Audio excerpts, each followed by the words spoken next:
Donc il faut passer dans toutes les vignes et puis relever les fils pour prendre la végétation, qu'elle ne tombe pas et qu'on ait une très belle surface foliaire pour favoriser la photosynthèse et puis pour permettre aussi au feuillage de s'étaler et aux grappes de respirer un petit peu. Le vigneron façonne le paysage par la plantation de vignes, forcément. Et puis il faut savoir aussi que ici dans notre région, la vigne est un pare-feu.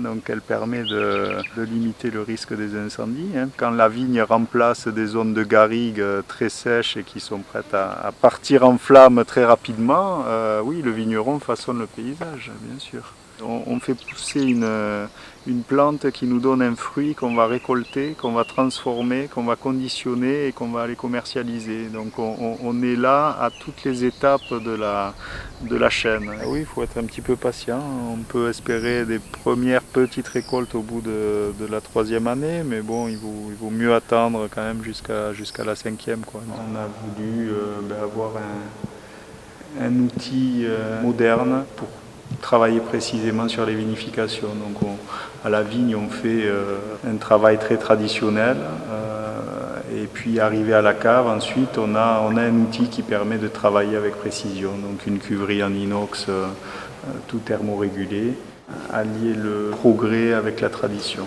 L'esthétique, c'est important parce qu'on est dans un endroit qui est quand même assez exceptionnel.